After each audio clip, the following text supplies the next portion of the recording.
E assim, os parâmetros são múltiplos, assim, eles avaliam desde... Bom, nesses tempos aí de baixa autoestima nacional, os grandes feitos são pouco valorizados porque não dão manchete, né?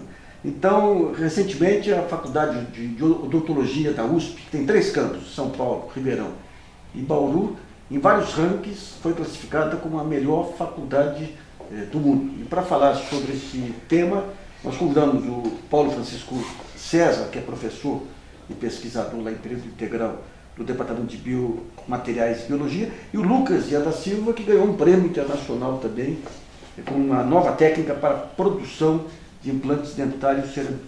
Paulo, fala um pouquinho como que se chegou a esse estado de excelência. A odontologia brasileira, Luiz, ela tem uma tradição já, assim, que vem vindo ao longo dos anos, de formação de bons profissionais em várias áreas, tanto clínicos como bons pesquisadores.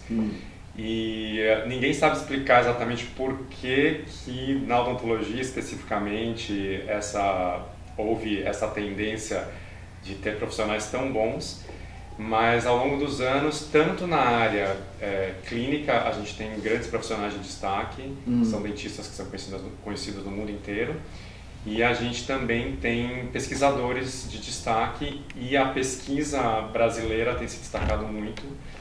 Isso tem aparecido também nas avaliações, quando se faz a avaliação da pesquisa do Brasil. Que tipo de pesquisa que é feito com mais destaque aí? O destaque hoje em dia acontece na nossa área, que é para puxar a sardinha para o nosso lado, que é a área de biomateriais. Então a gente está numa busca constante, que é uma coisa que o Lucas trabalhou no doutorado dele, que é o desenvolvimento de novos materiais para serem utilizados na odontologia, para reabilitar as bocas dos pacientes e que aquilo dure o máximo de tempo possível sem ter que ser refeito. Paulo, vocês têm ligação lá, estudos conjuntos com a Poli, por exemplo, e outras faculdades que trabalham nessa área mais tecnológica?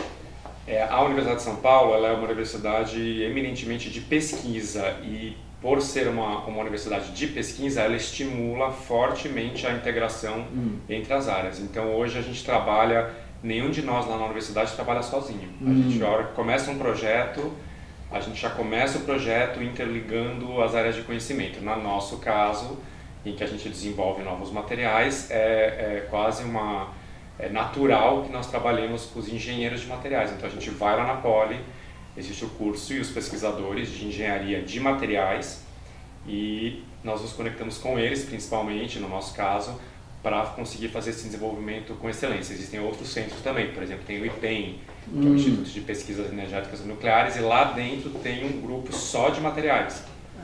E todos vão trabalhando bem integrados. Então os projetos hoje em dia, quando você vai olhar os autores, né, quem participou, quem desenvolveu, são esse grupo multidisciplinar. Até uns 10, 15 anos atrás, você tinha os feudos lá, era muito difícil. Em qualquer universidade você ter a interdisciplinaridade. Isso já foi corrigido, então? Foi um trabalho, acredito que tenha sido um trabalho que foi sendo feito e que ainda é feito, porque eu acho que o desenvolvimento da pesquisa no Brasil é no sentido da gente um dia chegar a ter, por exemplo, um prêmio Nobel, que nós não temos. Então, acho que teve uma participação de algum brasileiro, né, num dos prêmios Nobel, mas nós não temos nenhum número. Né, uma das coisas que faz a USP, por exemplo, a Universidade Brasileira ser avaliada pior do que uma universidade americana ou europeia, é que nós não temos na nossa listagem ganhadores de prêmio Nobel. E acho que existe um caminho a ser percorrido para que a gente chegue nesse grau de excelência. E a USP está trilhando esse caminho, e um dos caminhos não só a interdisciplinaridade e a internacionalização. Então é você trabalhar com as áreas integradas e integrado com o que é feito nos outros países, porque é muito difícil você fazer sozinho, você precisa estar integrado. Você é presidente de uma entidade internacional de materiais. Sou. Como é que é esse relacionamento aí global da área? Eu sou presidente do Academy of Dental Materials, né? Comecei o meu mandato agora em outubro passado. E essa é uma instituição que é da nossa área, da área de biomateriais dentários especificamente. É um grupo não é muito grande, é uma sociedade que tem ao redor de nos nossos eventos tem ao redor de 300 pessoas que participam, mas são os principais, geralmente os principais pesquisadores da área. E a troca de informações é aberta? É ali que ela acontece, né? Então, assim, isso é bom porque eu acabei me tornando presidente da instituição com apoio total dos órgãos de fomento brasileiros, da Universidade de São Paulo, da FAPESP, da CAPES e do CNPq, porque eles, nos últimos 20 anos, fizeram realmente um programa de estímulo para o pesquisador brasileiro ir para fora, interagir com esses pesquisadores e essa academia de materiais, por exemplo, dentários internacional, é ali que tudo acontece, porque você rapidamente vai se conectando com esses pesquisadores de ponta, você troca informações, amanhã você está lá, como o Lucas foi trabalhar numa universidade na Alemanha, desenvolveu o doutorado dele. É gozado que você teve várias linhas relevantes aí no país, você teve um desenvolvimento continuado que fica escondido nessa crise atual. Como é que foi a sua pesquisa, Lucas? Eu desenvolvi, junto com o professor Paulo César, eu desenvolvi 2 tipos de pesquisa, né? Outras também, mas assim, 2 principais. Uma foi durante o meu mestrado, que o professor Paulo César participou como um colaborador externo, e eu acho que foi assim, a mais impactante foi durante o meu doutorado, que foi quando eu tive a oportunidade de desenvolver uma parte dela no exterior, que foi numa universidade da Alemanha. E conta um pouquinho, o que era essa pesquisa? Aqui eu recebi um prêmio, foi durante o meu mestrado. Nessa pesquisa, a gente tentou fazer uma modificação de um pilar protético, que seria uma parte que a gente adapta sobre o implante, quando é feito um implante na boca de um paciente. Aí a gente tem que adaptar uma porção nesse implante para conseguir confeccionar a coroa, né? Que seria o dente propriamente dito. E esse intermediário normalmente é metálico e ele apresenta alguns problemas de fratura devido a um parafuso que usa para fixá-lo. E durante o meu mestrado a gente tentou eliminar esse parafuso e fabricar esse intermediário em um material cerâmico para ele ficar mais estético, para a gente conseguir fazer o uso numa região inferior da cavidade oral de uma maneira mais estética. Então, essa foi a proposta, a gente conseguiu desenvolver. Claro, toda a pesquisa no início, principalmente a gente que trabalha com inovação, a gente sabe que no começo a gente nunca consegue o resultado perfeito, né? Então é um início, é um primeiro degrau que a gente está tentando melhorar. Paulo, quando se fala em materiais, a gente falou na cerâmica, aí a nanotecnologia deve estar impactando direto vocês aí. Nanotecnologia é uma palavra-chave. A gente costuma dizer que é uma palavra-chave para os projetos de fomento serem aprovados, porque é uma ciência essencial hoje. Então, por exemplo, na área dos materiais, a nanotecnologia, por exemplo, vou te dar um exemplo no caso da odontologia.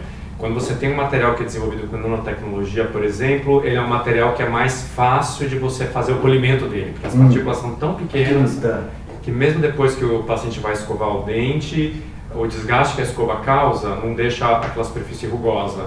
Então é uma característica que para a gente é essencial, né? Que é para aquilo se manter liso na boca. E então hoje muitos fabricantes de materiais tentam desenvolver o seu material de modo que a sua microestrutura, ou seja, a sua estrutura física, contenha partículas da ordem de nanômetros. Que é mas a base sempre é a cerâmica ou tem... Não, o nosso grupo, no departamento de biomateriais e biologia oral, nós trabalhamos essencialmente com materiais cerâmicos, porque é um universo muito grande, né? Se a gente pensar que os materiais da natureza são divididos em cerâmicas, plásticos e metais, só tem 3 tipos, então a gente trabalha com um grupo inteiro, que é muita coisa.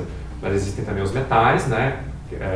Embora tenham decaído muito na odontologia, uma boa parte ainda é feita em metal, os implantes. O ouro não é tão frequente, mas é o titânio, porque o titânio é o implante.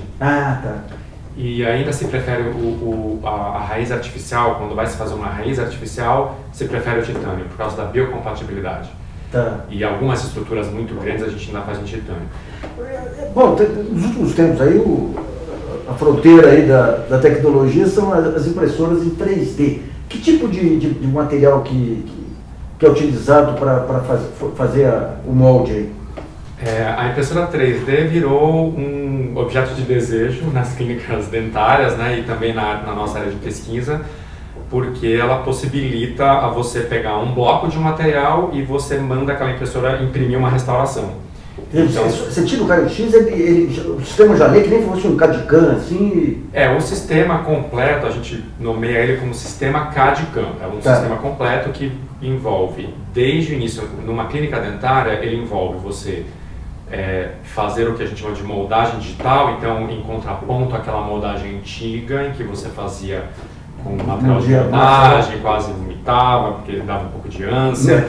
Então você tira uma foto do dente. Hoje em dia não é mais uma foto, é um filme. Você filma aquele dente e ao filmá-lo, a câmera transforma aquela imagem numa imagem digital num programa de computador. Isso é na hora, sim? Na hora você tem, imediatamente, você tem primeiro uma imagem 3D do dente e o dentista pega aquela imagem e constrói uma restauração digital sobre aquele dente 3D. Então você fica com o dente 3D, a restauração construída 3D dentro do software, e aí é só apertar um botão, ele manda imprimir na impressora 3D. Hoje em dia uma restauração de porcelana, que é uma restauração bastante comum, 15 minutos ou menos, muito rápido, com uma qualidade muito boa, mas isso foram bem uns 20 anos para a gente chegar nesse nível. Só que essa impressora que a gente usa, ela é a impressora que a gente chama de subtrativa, né? Então ela desgasta um bloco que já existe, um bloco pré-fabricado, ela desgasta. O que a gente, o próximo fronteira do conhecimento, são as impressoras aditivas, que é tipo aquela inkjet. Sabe uma inkjet que vai pingando a tinta? A partir do momento que você tem a possibilidade de fazer a impressão aditiva, onde você vai pingando a cerâmica, você começa a poder fazer tudo com múltiplas camadas, com as propriedades que você quer. Então, se a gente pensar da maneira como é o dente verdadeiro, em que a gente tem uma camada de dentina embaixo, que é toda tubular, tem toda uma estrutura específica, e por cima é um esmalte totalmente diferente, outro tecido. Então, com a impressora aditiva, a gente pode criar essa graduação, essa diferença. Mas, para materiais cerâmicos, elas ainda estão engatinhando. Então, a gente tem a... E vocês aqui no Brasil estão pesquisando também esse tipo de impressora também? Esse tipo de pesquisa está mais acontecendo na indústria, porque é uma coisa de altíssima tecnologia. Então a gente sabe que a indústria de tecnologia de impressora 3D, o foco dela global. A gente tem uma feira que se chama International Dental Show, que acontece a cada 2 anos em Colônia, na Alemanha. Então a gente sempre acompanha, né, é onde você acompanha todas as novidades tecnológicas do mercado. Então você já começa a ver nessa feira que existe um foco da indústria que hoje produz impressora 3D subtrativa, que desgasta um bloco, que eles estão tentando encontrar uma forma de fazer a impressora inkjet, né, para conseguir fazer o dente graduado, com uma camada de dentina, uma camada de esmalte, cores diferentes, para o seu dente ficar perfeito. Olha só. Ô Lucas, a sua experiência na Alemanha, qual a diferença do ambiente de pesquisa na Alemanha e na USP? Bom, na USP, aqui, acho que no Brasil, né, a gente tem quem trabalha com pesquisa dentro das instituições, a gente tem uma versatilidade maior, eu imagino. Eu tenho um primo que foi para os Estados Unidos. Ele dizia que essa versatilidade era o show do brasileiro. Eu acho que o principal, o que mais foi impactante para mim é a questão do horário. Aqui, por exemplo, trabalhando no laboratório de biomateriais ali na USP, a gente tem uma entrada, não tem muito um controle de horário, a gente desenvolve o trabalho de pesquisa ou no laboratório, ou a parte intelectual de redação, no momento em que a gente acha mais adequado ou que exista a necessidade. Já na Alemanha, eles seguem mais ou menos um horário. Então tem um horário de entrada e um horário de saída do laboratório. Até para eu me adaptar nesse horário, eu sofri um pouco no começo. Eu respeitava menos o horário que os demais integrantes do laboratório, mas eles entendiam, por questão dessa internacionalização, até o chefe do laboratório lá da Alemanha, ele já tem uma vivência, ele já conhece bem outros pesquisadores de outros países e como que funciona, então era bem dinâmico. Eu tinha a chave do laboratório, compreendia às vezes que eu ficava mais no horário, eu ia embora mais cedo, ou entrava um pouco mais tarde, saía mais tarde. Um alemão flexível aí. Mas isso no laboratório. Fora do laboratório era o horário. O professor alemão que orientou ele lá, se chama Ulrich Globauer, ele é um alemão já com um jeitinho brasileiro. Ele é casado com uma grega, né? Acho que isso deu uma...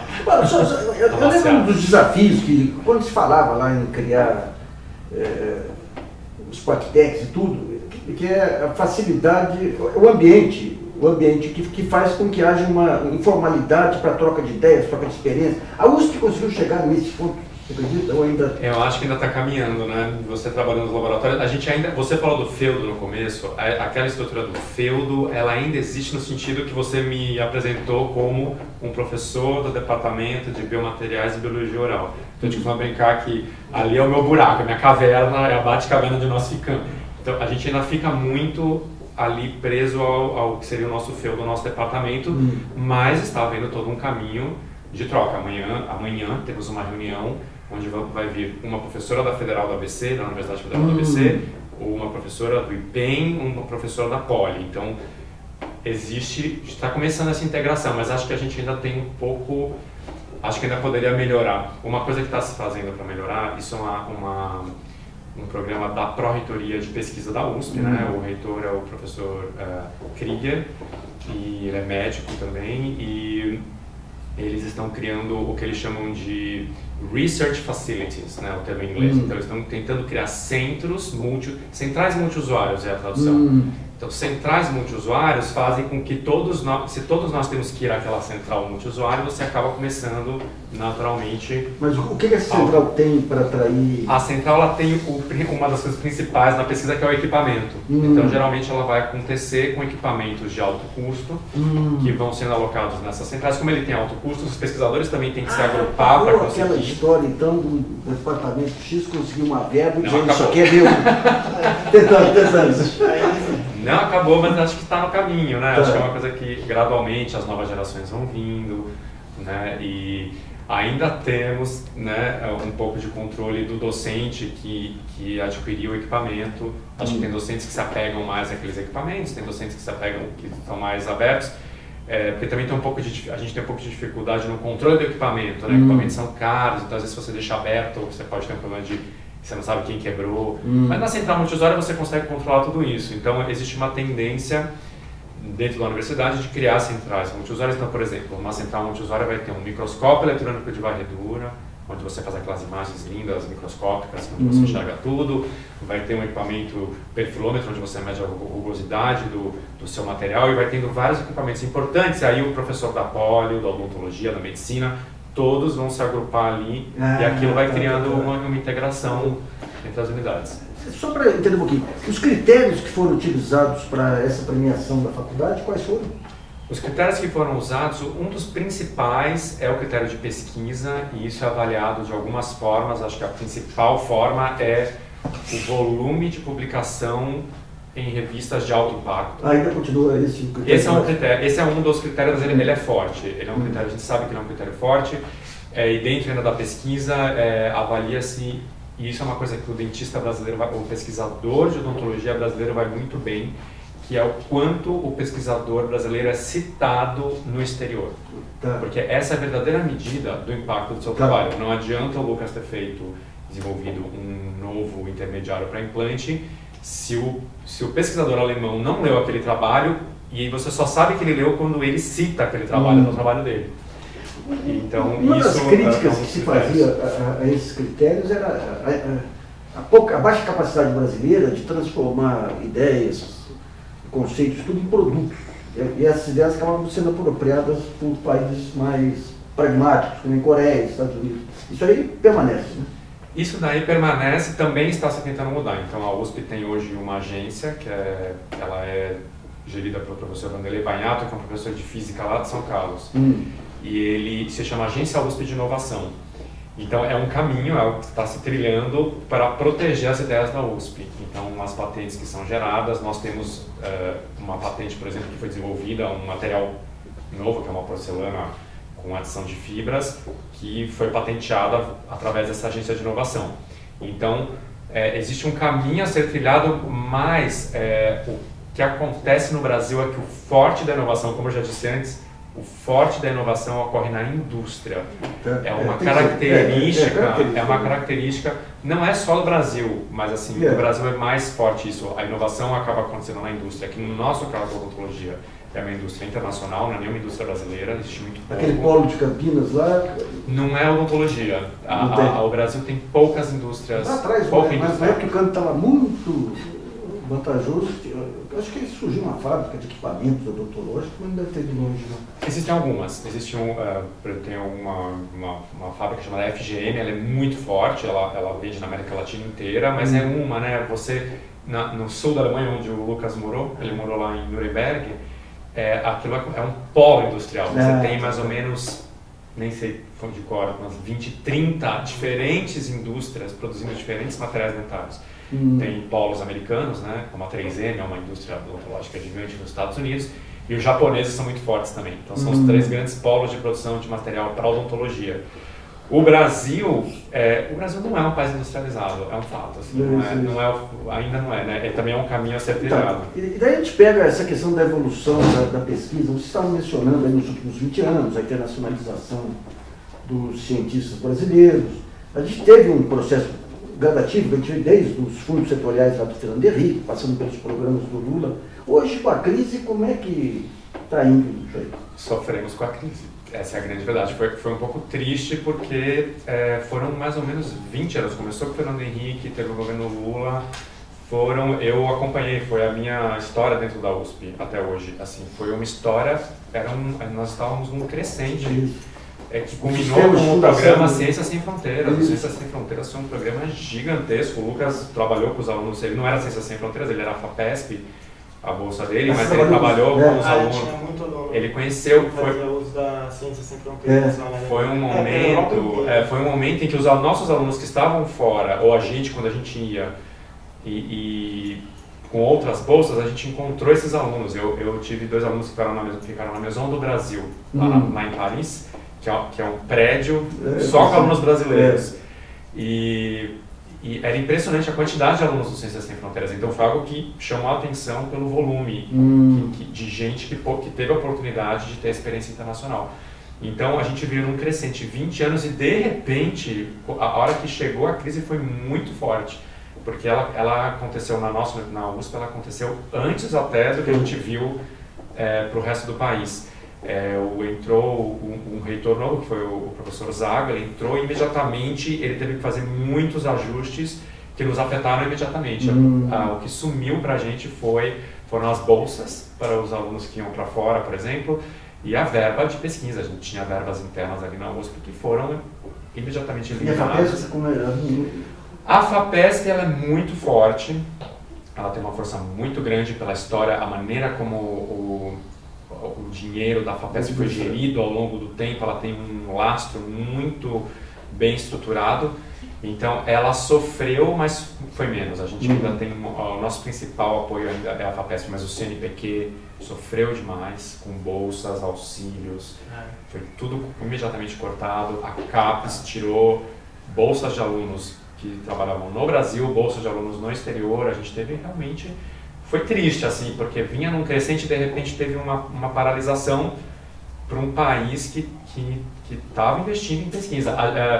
Os estrangeiros, né, os estrangeiros reconhecem muito isso, porque eles veem muito brasileiro na Europa, nos Estados Unidos, na Ásia, então eles notaram, porque eles notaram essa evolução, eles notam muito esse investimento, e agora eles também perceberam que a gente entrou em crise. Porque eles falaram assim, cadê os brasileiros que estavam aqui, né? De repente sumiu todo mundo, os nossos alunos todos foram recolhidos, teve gente que estava fora, teve que voltar. Mas é curioso que esse avanço, eu acompanho desde os anos 90, essas discussões de inovação, e esses avanços que eram nítidos e nunca mereceram, junto à opinião pública, era tema que os jornais não tratavam, então deixou de ser não era um valor que estava sedimentado no meio científico e tecnológico, do pessoal que pensa Brasil, mas junto ao meio político e tudo. Mas vamos recuperar isso aí. Precisa de estímulo, né? Assim, a gente luta comparativamente com a Europa e os Estados Unidos, são países que têm uma tradição nesta área, na área da pesquisa de uma maneira geral e na área de inovação muito grande. Que era aquilo que a gente estava falando do prêmio Nobel, quando você olha o que eles são avaliados no ranking, o que eles se destacam é que eles são muito citados. Então, uma descoberta de uma dupla hélice de um DNA, você pode imaginar, né, que foi um pesquisador americano, você pode imaginar quantas vezes isso já foi citado. Isso é um impacto verdadeiro de uma ciência. Né? Então, se tirar isso aí, você diria então que a situação brasileira das universidades não é tão atrás quanto se imagina? Não, porque eu acho que foram 20 anos de investimento que apareceram, né? Então acho que nós dois somos fruto desse investimento. Claramente eu tenho a noção clara de que o que a gente faz hoje, com a qualidade que a gente faz, é fruto desse investimento que foi feito na gente. Só é um pouco triste, a gente fica um pouco, né? A gente fica um pouco inseguro quando a gente vê que vem uma crise. Mas os professores mais antigos lá da universidade, eles falam pra gente, já houve várias crises, então não se preocupe que as crises vêm e vão. E é um processo cíclico, né? Como você como economista sabe muito melhor do que eu. Bom, Paulo e Lucas, obrigado pela entrevista e parabéns pelas premiações. Obrigado. Aqui tem uma história do... Muito bem. Eu preciso ligar um programa aqui de gravação. Vamos ver. Bom, a professora Pamela Pinto, ela é autora do estudo Brasil e suas mídias regionais, estudo sobre as regiões Norte e Sul, que acaba de ser lançado. Ela aponta a relação entre políticos e mídia. Pamela, o que você levantou nesse seu estudo?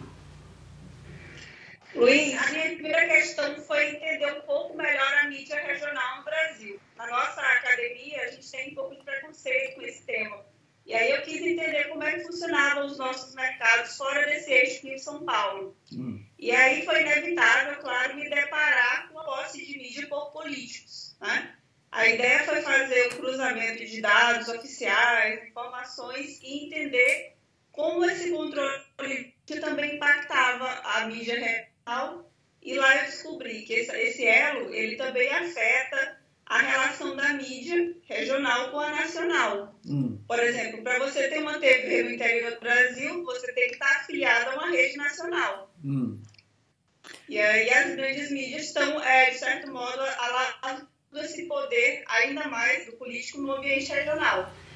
E como é que é a questão hereditária e a transmissão de pai para filho? Isso ocorre como se fosse uma propriedade privada? Eu observei, até cito alguns casos que estão hoje na política, que esse controle de mídia dá um respaldo, né, um capital político para o seu dono e que acaba sendo também estendido à sua família. Pra você ter ideia, eu não conheço o Amapá, fisicamente falando. Não visitei ainda, mas lá nós temos um grupo que chama Organizações José Alcolumbre. Esse grupo, eles têm as afiliadas do SBT, e da Record. Ou seja, imagina concorrer com esse grupo politicamente. O senador Romero Jucá, né, líder da base governista, ele tem conglomerado também em Roraima. E lá, com essas mídias que são afiliadas à Band e à Record, ele transfere visibilidade, faz uma espécie de palanque mesmo, em tempo real para a sua família. Tanto que a sua esposa, a Tereza Jucá, ela é prefeita há 5 mandatos da capital. E o seu filho agora iniciou há pouco tempo, o Rodrigo Jucá, foi deputado estadual e tem acumulado cargos de secretário nas gestões da mãe como prefeito. Pamela, e a renovação dessas concessões é automática? Não tem nenhum questionamento do Ministério Público, da Anatel? Há uma corrente de pesquisadores, de militantes pela democratização da mídia, você faz parte desse movimento também, que lutam para transportar esse cenário publicamente. Mas a gente sabe que a nossa vigilância, digamos assim, a fiscalização do controle das mídias no Brasil é muito precária. Agora, como é que você vê, no caso, você chegou a analisar as legislações de outros países para ter uma ideia de como que deveria ser esse sistema? Então, a pesquisa ela foi feita com base mais na realidade brasileira, mas durante o estudo eu analisei modelos de mídia de outros países que têm semelhanças com o Brasil. Por exemplo, a gente tem uma semelhança de diversidade de mídia, geograficamente falando também da questão do controle da política, muito próxima à Rússia. A Rússia tem vários aspectos de mídia por políticos, a questão de climas diferentes, né? A gente tem um país-continente semelhante ao Brasil. E nessas realidades, a gente encontra algo em comum, que é o controle de mídia, por elites e políticos. Né? Eu não estudei a fundo a legislação, que na pesquisa não foi foco.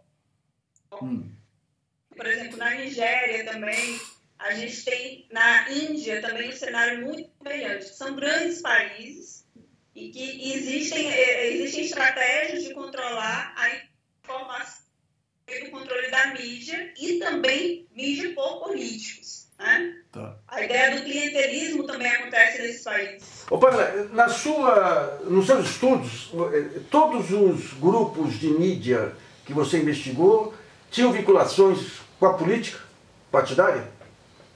No norte e no sul a gente tem aí dois mercados bem diferentes, né? Eu peguei o maior mercado fora desse eixo Rio-São Paulo, que é a região sul, e contrastei, vi as semelhanças, as diferenças com a região norte, que é o estado com menor índice de desenvolvimento. E aí lá nesses dois cenários eu encontrei empresas que controlam mídias que não têm necessariamente uma ligação direta com a política, mas têm um apoio indireto. E também encontrei empresas que são de propriedade de políticos ou de seus familiares. Para você ter ideia, no norte nós temos o grupo Rede Amazônica, que eles controlam 5 afiliadas da TV Globo em 5 capitais das 7 do norte. Isso traz uma concentração. Essas pessoas, elas perdem o direito de se ver. A imagem delas, os seus problemas sociais, não fica exposto na sua própria mídia, porque essa mídia está atrelada aos interesses desses grupos, né? E a gente vê uma programação mais curta de conteúdo local, regional no norte. No sul, eu já observei na pesquisa uma maior duração de programas locais e programas que valorizavam o regional, as tradições daquele espaço. Não, então, só para ficar claro, esse maior conteúdo e profundidade você viu no sul? Isso. Tá. No norte, a gente tem muitos programas de cunho policial. Tá. Programas com violência. Eles passam de manhã, 7 da manhã, até a noite. E nos dois estados, é engraçado que das duas regiões, que eu observei também políticos que começaram as suas carreiras na mídia, né? Sejam apresentadores de programas populares sobre a questão da polícia, né? A questão da segurança pública, até políticos que têm programas já de entretenimento, como é o caso do Sul. Né? Tem políticos que estão eleitos hoje, que têm programas no ar agora. Continuam com os programas? Continuou. No caso dessa rede amazônica, ela elegeu políticos, ela tem familiares aí que são deputados, senadores? Na rede amazônica, a gente não tem um vínculo político mapeado. Né? Na pesquisa, eu não consegui encontrar nenhum elo direcionando apoio direto, mas a gente sabe que tem uma influência. Para você ter ideia, esse grupo, todos os anos, em datas comemorativas, eles recebem uma homenagem no Congresso. Quando o grupo fez 25 anos, quando fez 30, quando fez 40, aqueles senadores da região, de diversos partidos, vão lá, prestam a sua homenagem, uma espécie de reverência à família Dal, que é a família que controla essa quantidade absurda de mídias do norte. Tá. Agora, dentro da programação, a parte de conteúdo nacional, os jornais, vem da matriz mesmo, né? Vem da Globo, da Bandeirantes, da Record. Você tem uma homogeneização do pensamento político, é isso? Não só do pensamento, mas é o conteúdo. Acho que cerca de 5% só vem a ser feito no local, regionalmente. Então, todo o resto, a informação, os jornais, o entretenimento, ele vem com um olhar não só político, mas cultural também, da região sudeste. É engraçado, eu morei no norte, né? Eu morei no Amazonas, e lá o que tem de flamenguista, vascaíno, é um absurdo. Por quê? Porque a gente cresce vendo aquela TV comercial aberta e aquele conteúdo passa. Então, as nossas referências, elas ficam imbricadas, né, com esse conteúdo. E aí, se a gente pensar politicamente, isso também, claro, vai haver uma transferência desse interesse, né? Agora, a questão da TV aberta e TV a cabo ela está mudando de alguma maneira os hábitos, ou o predomínio da Globo na TV a cabo também acaba mantendo tudo no mesmo jogo? Eu falo sempre dessa questão da TV a cabo em sala de aula, né? a gente tem uma média muito, ainda não existem dados assim, muito consolidados sobre o alcance. Se você pensar na TV a cabo no Rio de Janeiro para uma classe média alta, você vai ter 80% das pessoas vendo. Mas se você for para a região norte, que tem uma renda mais baixa, esse acesso cai para menos de 15%. E aí a gente tem ainda um distanciamento dessa população mais massiva, da população de baixa renda, desse bem em outras regiões. Porque aqui você consegue um gato net, se você morar na comunidade. Mas lá no norte não tem essa improvisação, né? E esse conteúdo ainda acaba muito fechado. Agora, se você pensar na questão da hegemonia da TV Globo na fechada, eles têm o canal Globosat, né? São 51 canais produzidos pelo Grupo Globo. Fatalmente, até um de nós que tem essa visão mais de esquerda vai até gostar de um programa desse tipo de linha, né? A gente tem programas para faixas etárias diferentes, para gostos, para mulheres, então... E você vê o desnível da qualidade do que é oferecido nesse espaço fechado, que é o espaço privilegiado. Se você pegar programas que falam da diversidade, de várias questões sociais relevantes, para o que a gente tem na TV aberta. É uma discrepância muito grande. Tá firme. Em relação às mídias alternativas, as rádios comunitárias têm algum peso na região? Eu não avaliei a parte de mídias alternativas, a pesquisa foi só comercial. E aí eu não posso te responder com precisão sobre isso. Mas, assim, pela minha vivência no Maranhão, né, que é a pré-Amazônia, né, a gente chama de Portal da Amazônia, esses projetos de mídia alternativa, eles enfrentam uma grande repressão desses coronéis políticos. Por quê? Porque são mídias que expõem algumas questões, né, que estão inerentes ao modo político desses grupos. Por outro lado, o que a gente observa, e o Vinícius Lima fala bastante disso, que já tem algum tempo, que existe aí uma série de rádios, de emissoras comunitárias e também TVs, que acabam também sendo controladas por políticos, né? E aí você percebe quão sitiada essa população se encontra. Como nós, cidadãos, nós temos esse direito à informação negado constantemente. Pamela, muito obrigado aí por sua entrevista, viu? Obrigada, Luiz. O prazer foi meu. O prazer te conhecer. Aqui. 1, 2, 3, 4, 5. Vai me explicar pra ele que era 2 minutos. Mostra, por exemplo, um pedacinho de azul. Uma coisa pra você. Vai, bebê, vai.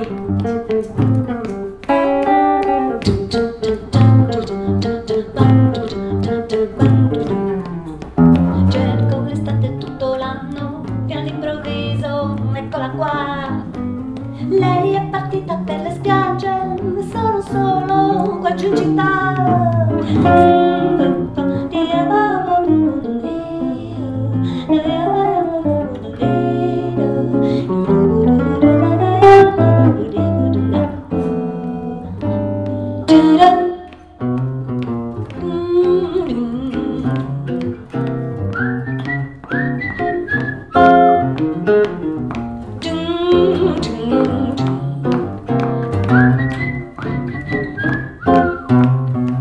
Qualcuno bussa giù nella strada e non sa che ogni notte ricordo di te, di ciò che non ho più torna a me. Chissà dove sarai.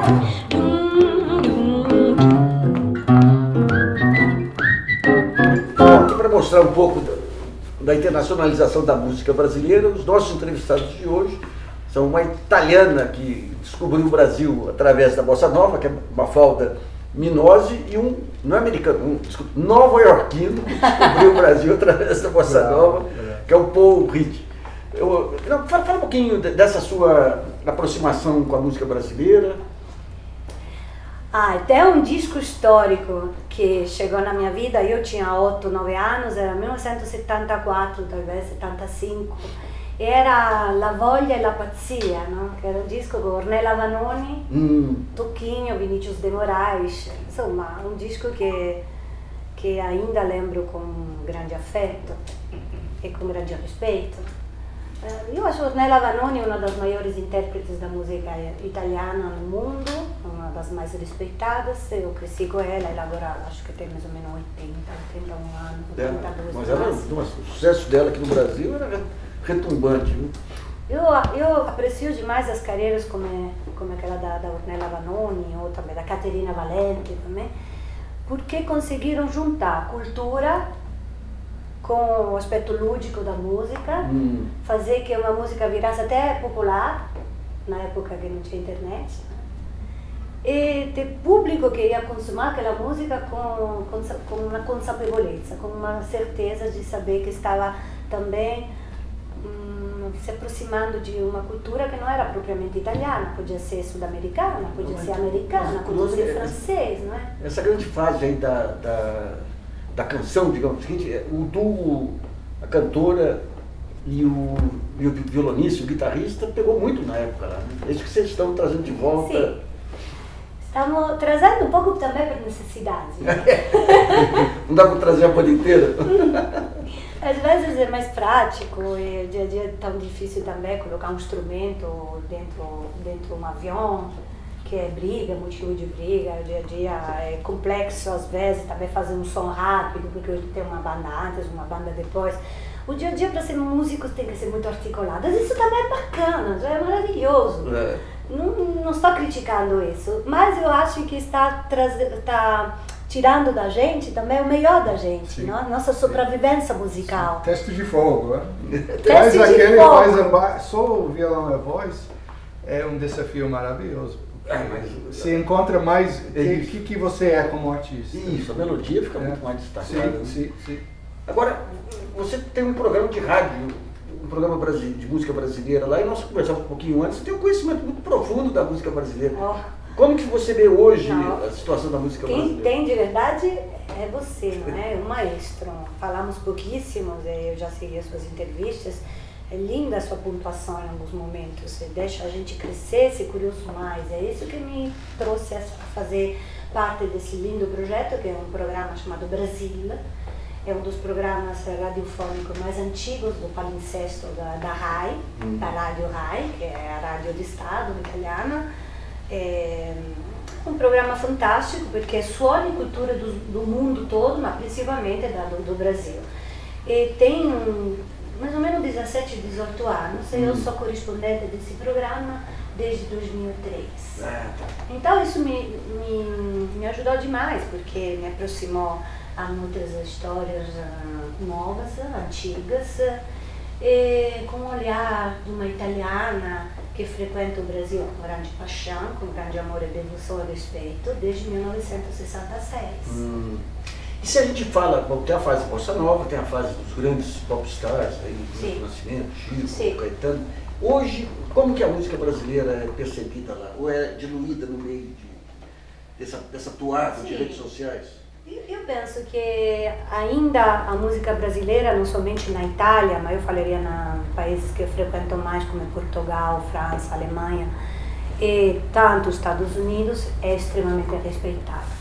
Agora, até aquele sucesso que vem simpático, que todo mundo dança, que deve ser, é fisiológico, é divertido. Eu não sou aqui para criticar, que é uma canção que deixa todo mundo brincar, é feia, eu judia, o que mais lindo podia ser exportado da música brasileira. Eu acho que a música em geral, quando atinge o coração das pessoas, a emoção das pessoas, faz a sua função de qualquer forma, não é? Abre a cabeça, ou eventualmente deixa as pessoas dançar, confraternizar, brincar, comer junto, enamorar. E eu prefiro enamorar, no caso, com uma música mais lenta, devagar, entendeu? Eu gosto dessa introspeção que tem também em grandes compositores, não só musicais, mas também um texto, uma poética do Vinícius de Moraes. Isso me faz vibrar. Então, e se a gente pegar a música italiana, nós tivemos aí até anos 60, anos 70, uma explosão de... Você falou Caterina Valente, falou Giulio Cinquetti, você tinha os grandes cantores também. Em que pé que está a música italiana hoje? A música italiana recentemente está tentando de levantar a cabeça. Só que ainda está sofrendo demais de uma forte estereofilia. Ainda a música italiana, os músicos italianos, principalmente, que hoje em dia os gravadores nem exercem mais o trabalho deles, né? Parece que tem medo ainda de ser coerente com o próprio folclore. E isso é triste, porque o nosso folclore italiano é grandioso. Vai da Sicília até o Vêneto. Dalla música napoletana, música alla taranta pugliese. O Brasil é um exemplo da influência de vocês desde os primórdios aí. Isso é a minha sorte. Muitos perderam. É a minha grande sorte. Eu estou aqui exatamente filtrando tudo isso, tentando também de mostrar que a música italiana é mais articulada no aspecto de construção harmônica e melódica, e que dialoga também muito bem com a batucada brasileira, com o jazz, com o improviso. Eu sinto que esse meu caminho, não é? Às vezes uma luta, às vezes é um pouco mais natural. Sinto que ela está indo nessa uma direção, que é uma dimensão linda, porque agrega, junta, é sinérgica, e todo mundo acaba ganhando. Então, até que a música italiana, os compositores também atuais, não olham um pouquinho mais fora dos confins italianos, eu acho que a música italiana continua sofrendo por ser exportada no seu lado, no seu aspecto melhor. Então, Paulo Conte. Exato, né? Se você pegar os Estados Unidos mesmo, a base, essa cultura popular é a base da originalidade de toda a música. Né? Pô, primeiro vamos fazer para aprender a música aqui, depois a gente explorar um pouquinho a sua experiência com. Posso mostrar uma interação interessante. Essa música foi lançada na Itália, cantada em várias línguas, mas pegou a batida bossa nova no ato de composição, já saiu com levada bossa nova. Encore des mots, toujours des mots, les mêmes mots, rien que de mots, les mots faciles, les mots fragiles, c'était trop beau, bien trop beau. Mais c'est fini, les temps de rêve, les souvenirs s'effanent ainsi quand on les oublie. Caramel, bonbons et chocolat, merci pas pour moi, mais tu peux bien les offrir, et une œuvre qui enlèveront les parfums de rose. Moi les mots tendres remplis de douceur, si pour sous ma bouche, mais jamais sur mon cœur. Paroles, paroles, paroles, paroles, paroles, paroles, paroles, paroles, paroles, paroles, paroles, paroles, encore des paroles qui disent mon vent. Parole, parole, parole, ascolta, parole, parole, parole, ti prego, parole, parole, parole, amore, parole, parole, parole.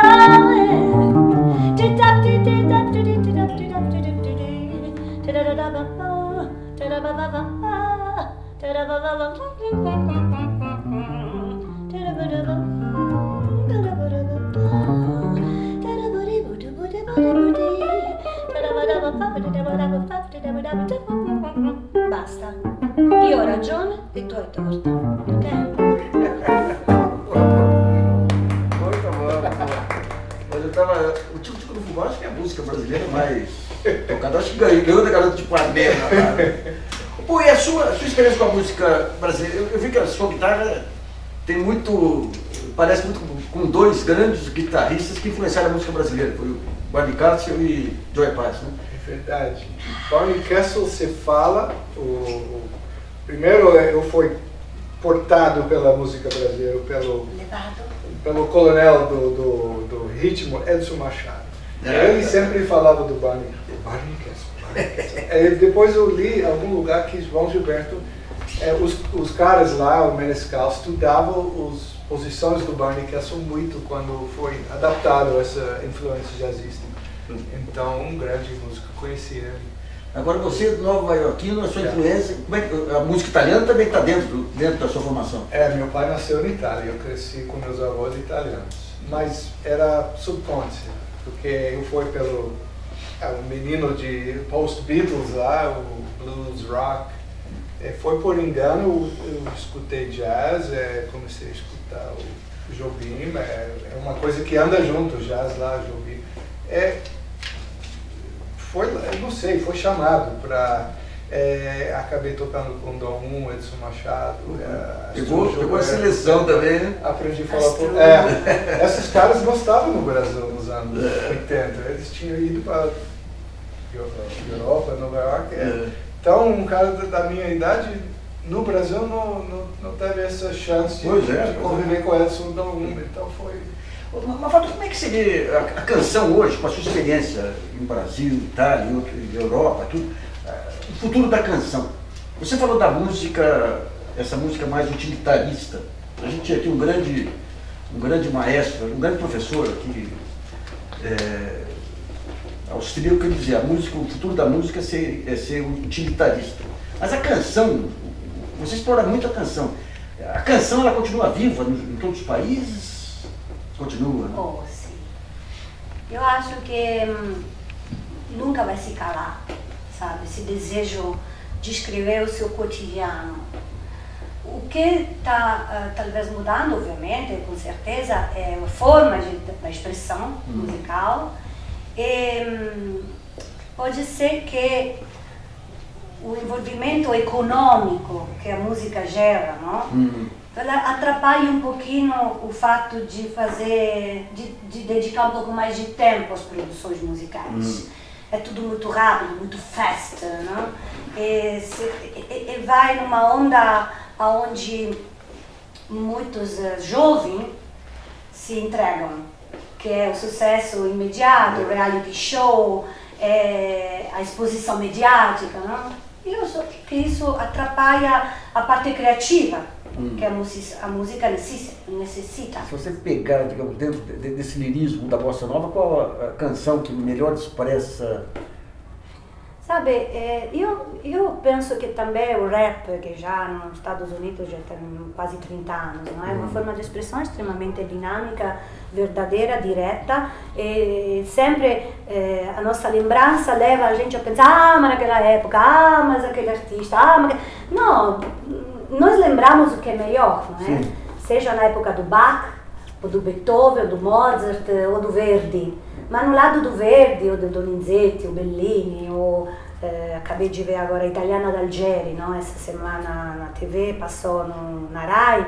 Eu achei extraordinário ver um Rossini, que é extremamente lúdico, divertente, e ele impressionou todo mundo no final do século, porque ele escrevia óperas bizarras, buffe, e todo mundo ria, e todo mundo pensava, mas o que está fazendo esse cara? Esse cara é louco, é maluco, não é verdade, era simplesmente original. Não? Então sim, a música não vai se calar nunca, e as produções vão continuando tendo, feias, mais ou menos, bonitas, é só a gente ficar atrás do que agrada mais o nosso espírito, não é? Então canta uma das músicas brasileiras que mais encanta o seu espírito. Ai, meu senhor, quanto tempo você tem?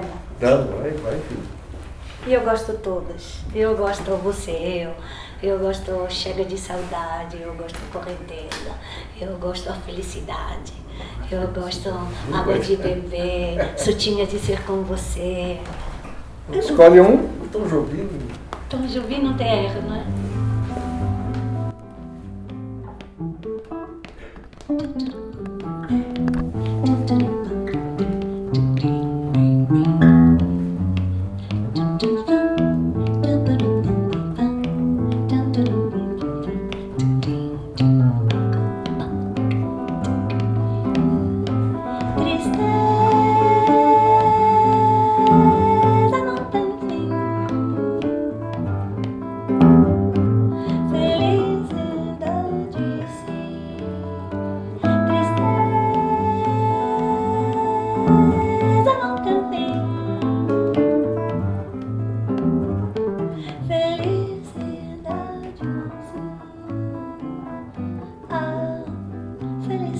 felicidade como a pluma que o vento vai levando pelo ar.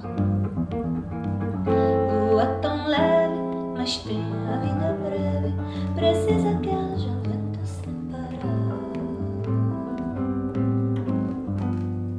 A felicidade de pobre parece a grande ilusão do carnaval. A gente trabalha o ano inteiro por um momento de sonho, pra fazer a fantasia de rio, de pirata ou jardineira, pra tudo se acabar na quarta-feira.